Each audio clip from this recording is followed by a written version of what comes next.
A partir de agora, Palavra e Fé, com o pastor Júnior Gomes.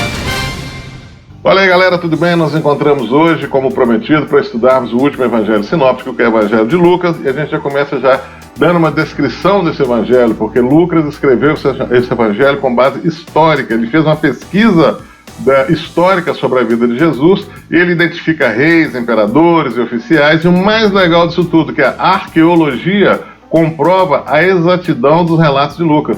Então, para quem não acredita no Jesus histórico, para quem não acredita na história verdadeira da Bíblia, a arqueologia comprova tudo que está na Bíblia, principalmente os relatos que estão no livro de Lucas, porque Lucas a gente pode considerar como sendo o evangelho escrito por um historiador, apesar de que ele era médico. Ele era o médico amado de Paulo, e a gente pode constatar isso em Colossenses, capítulo 4, versículo 14, que Paulo diz: Lucas, o médico amado, e Demas enviam saudações.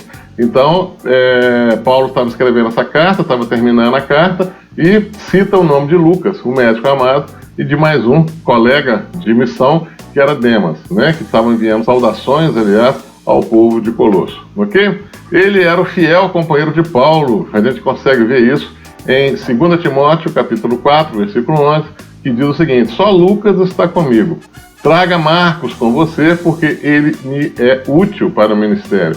Então, numa determinada situação que Paulo estava vivendo aí, nesse momento, só quem estava com ele, dando apoio, sendo solícito, às vezes até ajudando financeiramente, era Lucas, né? Então ele era um fiel companheiro de Paulo, estava sempre próximo de Paulo. É interessante também a gente relatar, porque era um homem muito culto, Lucas, era um homem que dominava muito bem as palavras, dominava muito bem o grego, então a forma que ele relata os fatos é uma forma ordenada. E a gente costuma dizer que é uma forma jornalística, porque é ordenada, organizada, bem selecionada, e ele faz uso muito bem das palavras. É um cara muito culto, Lucas. Ele era bem diferente dos outros evangelistas, como, por exemplo, Mateus, que era um coletor de impostos. Marcos, a gente não sabe muito sobre a vida de Marcos. Marcos também parece ser uma pessoa de uma razoável condição financeira, né? Acredita-se que ele era até aquele jovem rico que pergunta para Jesus a respeito da riqueza, e Jesus fala: vende tudo e me segue. E ele não vende nada e não segue Jesus. Então, existe uma especulação disso em relação ao Marcos. Lucas, que todo mundo sabe que é o médico, acabamos de falar, e João, pescador, né? Então, esse, culturalmente falando, era o top dos quatro, né? Não por ser médico, mas porque era estudado, dominava o grego, tinha uma noção de escrita, escrevia, quando queria relatar fatos, escrevia de uma forma assim, bem jornalística. E provavelmente Lucas não era judeu. Estudos apontam para a possibilidade de ele ser grego da cidade de Filipos. Tem outras suspeitas, né, que talvez ele tenha vindo de Antioquia, mas o que mais é aceito pelos estudiosos é que ele provavelmente ele era grego da cidade de Filipos.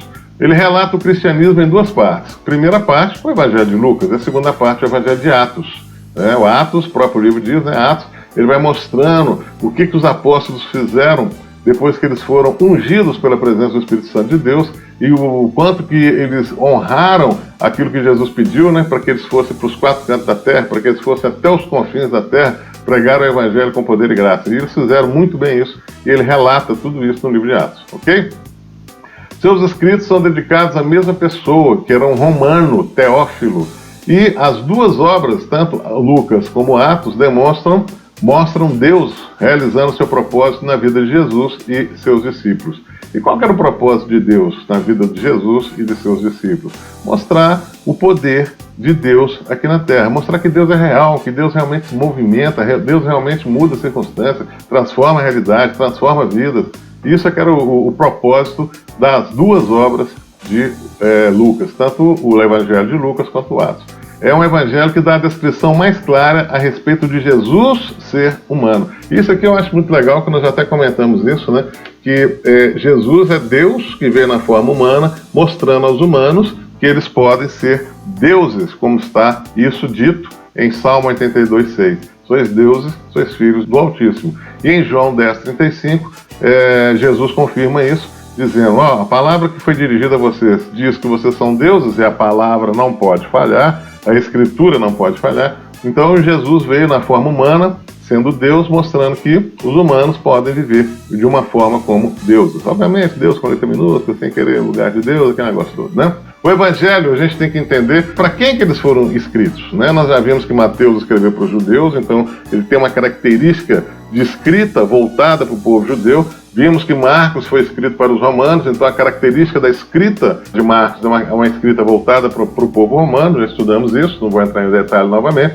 E vimos que Lucas é escrito para os gregos.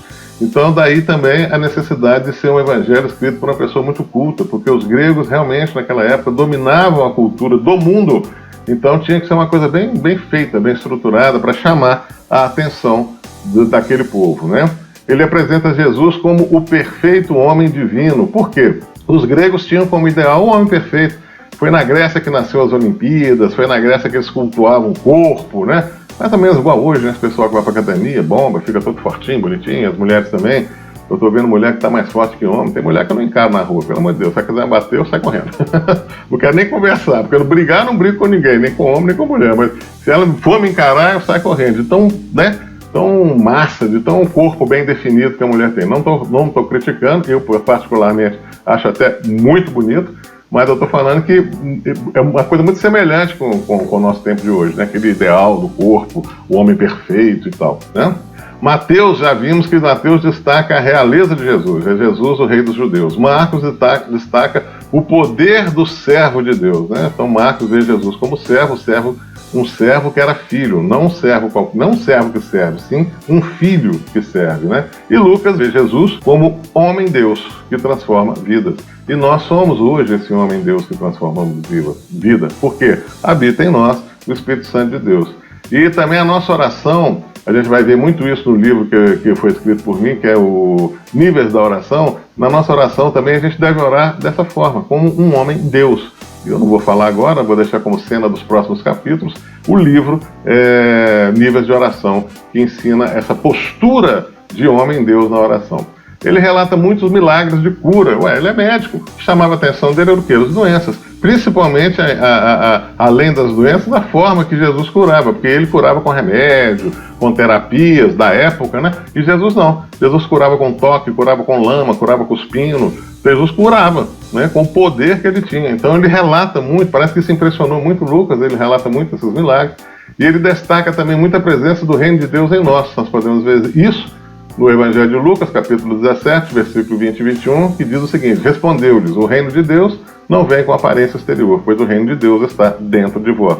Ele está fazendo um prelúdio daquilo que Paulo vai falar no livro de Coríntios, né?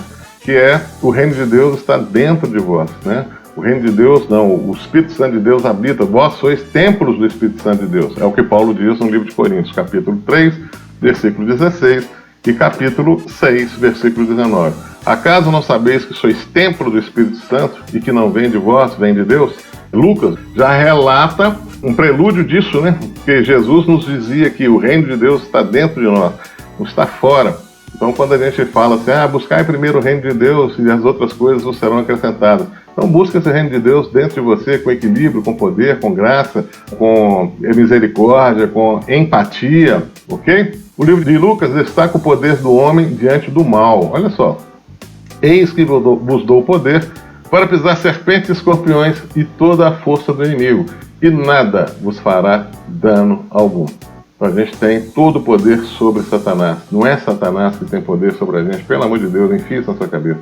Se você vacilar, como eu estava até conversando aqui antes de gravar com o Breno, se você vacilar, se você baixar a guarda, meu cara, aí ele é um legalista, né? Se você pecar, ele, por ser legalista, ele vai querer tirar proveito dessa situação de baixar a guarda, dessa situação de pecado. Mas se você está em conexão com Deus, se você está ligadão em Deus, Ele te deu o poder para pisar serpentes e escorpiões e toda a força do inimigo, e nada vos fará dano. Ele não fala que quase tudo não fará dano, não. É nada, nada. Satanás não te toca, ele não tem poder sobre você, a não ser que você dê, né?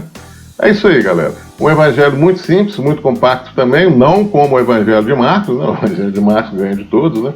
O evangelho de Marcos é um evangelho assim, muito compacto mesmo, e nós já vimos por quê, né? Porque o evangelho de Marcos é um evangelho que foi escrito com um povo que tem essa característica, né? De ser um povo bem objetivo. E Lucas é esse evangelho que mostra Jesus homem, mostrando ao homem que nós podemos ser como Jesus, né? E isso vai ser também corroborado no Evangelho de João, que é o próximo evangelho que nós vamos estudar, onde Jesus diz que, em verdade vos digo que aquele que crê em mim também fará as obras que eu faço e outras maiores ainda fará, porque eu vou para o Pai. Então Jesus está falando, eu estou indo embora, já ensinei, quando eu for embora vai vir o Espírito Santo habitar dentro de vocês, então assim, vocês têm toda a condição de fazer tudo que eu faço, porque hoje o Espírito Santo está sobre mim, porque se ele viesse para dentro de mim, eu ia explodir esse mundo de tanto poder e tanta glória. Então, para Jesus, o Espírito Santo não precisava estar dentro, você pode ver nos 4 evangelhos o batismo de Jesus, relatando que o Espírito Santo estava sobre ele, porque não precisava estar dentro, né? Ele já veio com a plenitude de Deus, mas apesar de ter se esvaziado, como diz no livro de Filipenses, bastava um toquezinho, um empurrãozinho para que ele voltasse não é que ele voltasse, para que ele tivesse o poder que realmente ele tem, mas eu acredito que ele nem demonstrou todo o poder que ele tinha aqui na Terra, porque a nossa dimensão, se você for pensar bem, na nossa dimensão não tem como caber todo o poder e toda a glória de Deus. Tanto é que o nosso corpo físico é limitado. Imagina toda a glória de Deus dentro de um corpo físico. Ele explode, não tem como. E por isso que quando Deus ressuscita Jesus, ele volta a ter a glória que ele sempre teve. Que aqui, eu digo que aqui na Terra o que ele mostrou foi uma amostra grátis, né? Porque a glória dele, o poder dele é muito superior daquilo que ele mostrou. E o pouco que ele mostrou, que já nos encanta, que é ressuscitar morto, andar sobre as águas, multiplicar pães, etc., ele diz que nós também podemos fazer. Isso para nós é um poder sem limites, e ele diz que nós podemos fazer isso e muito mais, ok? Então em breve estaremos aqui mais uma vez, dividindo conhecimento, agora sobre o último evangelho, que não é um evangelho sinóptico, é o evangelho de João, um evangelho que é considerado o evangelho espiritual, ok? Então até a próxima, onde nós estaremos aqui falando sobre o evangelho de João. Até! Palavra e Fé, com o pastor Júlio Gomes.